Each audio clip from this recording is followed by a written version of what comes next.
সম্মানিত কলিজার টুকরা দিনী ভাইরা, আমরা আলোচনা শুনছিলাম রজব মাসে কি আমলগুলো করব। আমরা আলোচনা শুনছিলাম শীতকালে স্পেশাল কি আমলগুলো করব।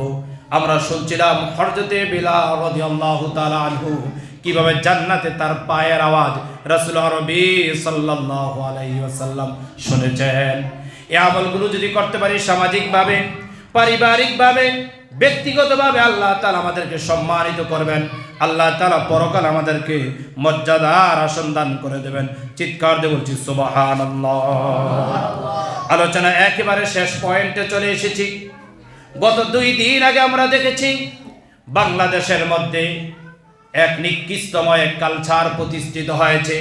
যেই কালচারটা হচ্ছে 31st নাইট, ঠিক না ঠিক? ঢাকা শহরে যারা ছিল রাতে ঘুমাতে পারে নাই, রাত 12টা যখনই বেজেছে, যখন ঘন্টায় টক টক টক টক করে আওয়াজ শুরু হয়েছে, 12টা 1 মিনিট যখন হয়েছে, গোটা বাংলাদেশের ঢাকার শহরটা একবারে আলোকবর্তিকায় ঝলঝল করা শুরু করে দিয়েছে, ঠিক কিনা? এটা কখনো মুসলমানদের সংস্কৃতি হতে পারে না। এটা কখনো মুসলমানদের সংস্কৃতি হতে পারে না।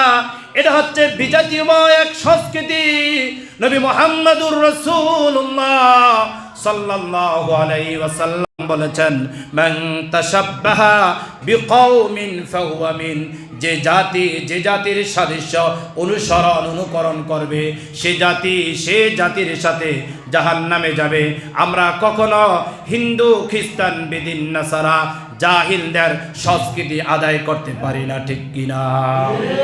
আপনাদের কাছে জানতে চাই, ঢাকার শহরে যারা এই বিজাতীয় সংস্কৃতি যারা চালু করেছে, 1 বছর নয়, শত সহস্র বছর জুড়ে যারা এই অপসংস্কৃতি যারা চালু করেছে, তারা আমাদের মুসলমানের সন্তান, ঠিক কিনা?